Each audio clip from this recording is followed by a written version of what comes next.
जम्मू कश्मीर के मुख्यमंत्री उमर अब्दुल्ला और उनकी पत्नी पायल नाथ के तलाक को सुप्रीम कोर्ट ने शुक्रवार को मंजूरी दे दी और इसी के साथ दोनों का करीब 31 साल पुराना वैवाहिक रिश्ता आधिकारिक तौर से समाप्त हो गया। उमर और पायल पिछले 17 सालों से एक दूसरे से अलग रह रहे थे। लंबे समय से यह मामला अदालत में चल रहा था, लेकिन अब आखिरकार दोनों के तलाक को सुप्रीम कोर्ट की मंजूरी मिल गई।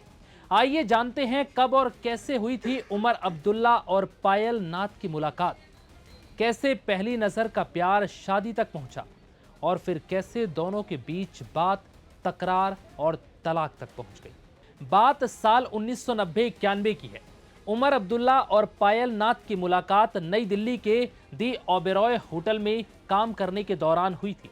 उस समय उमर अब्दुल्ला होटल में मार्केटिंग एग्जीक्यूटिव के तौर पर काम करते थे और पायल भी वहीं कार्यरत थी और यहीं से दोनों के बीच दोस्ती हुई और कुछ समय एक दूसरे को डेट करने के बाद धीरे धीरे ये दोस्ती प्यार में बदल गई और इसके बाद 1 सितंबर साल 1994 में दोनों ने शादी कर ली। एक पुराने इंटरव्यू में उमर अब्दुल्ला ने बताया कि जब उन्होंने पायल से इंटर रिलीजन यानी अंतर धार्मिक शादी करने का फैसला किया तो परिवार में कहीं कोई विरोध नहीं हुआ। हाँ, कश्मीरी पंडितों का एक तबका जरूर नाराज हुआ और काफी बवाल मचा, लेकिन बावजूद इसके दोनों की शादी हो गई।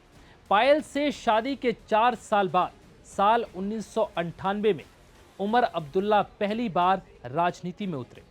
तब पायल भी उनके साथ तमाम जनसभा और मंच पर नजर आई।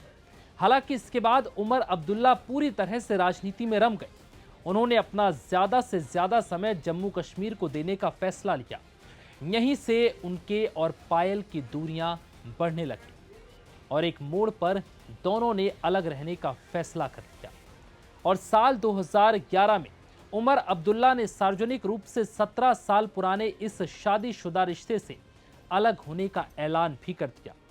उमर अब्दुल्ला और पायल के 2 बेटे हैं जिनका नाम जहीर और जमीर है। दोनों लॉ की पढ़ाई कर रहे हैं। उमर से अलग होने के बाद पायल दिल्ली में ही रहती हैं और अपना ट्रैवल बिजनेस चलाती हैं। इसके अलावा हिमाचल प्रदेश में उनका मिनरल वाटर का पैकेजिंग प्लांट है। उमर अब्दुल्ला भले ही पायल से अलग रह रहे हों, लेकिन अक्सर अपने बेटों के साथ नजर आते हैं और तस्वीरें भी शेयर किया करते हैं। उमर अब्दुल्ला ने सुप्रीम कोर्ट में दिल्ली हाई कोर्ट के उस आदेश को चुनौती दी थी जिसमें उनकी शादी को खत्म करने से इनकार कर दिया गया था। कोर्ट ने कहा था कि हम उम्मीद करते हैं कि दोनों पक्ष गंभीरता दिखाएंगे और मामले को सुलझा लेंगे। इस सुनवाई के दौरान उमर अब्दुल्ला के वकील कपिल सिब्बल ने आरोप लगाया था कि पायल तलाक नहीं देना चाहती और 300 करोड़ रुपए एलिमनी की मांग कर रही हैं। हालांकि सुप्रीम कोर्ट ने पिछली सुनवाई में दोनों पक्षों को आपसी सहमति से मामला सुलझाने के लिए कहा था, लेकिन जब दोनों के बीच कई दौर की बातचीत के बाद भी बात नहीं बनी, दोनों पक्षों द्वारा फिर आपसी सहमति से तलाक लेने और एक दूसरे के खिलाफ दर्ज सभी लंबित कानूनी मुकदमों को वापस लेने की जानकारी दिए जाने के बाद सुप्रीम कोर्ट ने इस मामले का निपटारा करने की बात कही और दोनों के तलाक को आखिरकार मंजूरी दे दी गई। सुप्रीम कोर्ट में जस्टिस PS नरसिम्हा और जस्टिस आलोक आराधे की पीठ के सामने सुनवाई के दौरान दोनों पक्षों का प्रतिनिधित्व कर रहे वरिष्ठ अधिवक्ता कपिल सिब्बल ने पीठ को अवगत कराया कि दंपत्ति ने आपसी मतभेदों को पूरी तरह से सुलझा लिया है। वरिष्ठ वकील ने अदालत को बताया कि दोनों ने आजादी को अपना लिया है। आपसी सहमति से शादी खत्म करने के लिए संविधान के अनुच्छेद 142 का इस्तेमाल करते हुए 22 जुलाई को याचिका दाखिल की गई।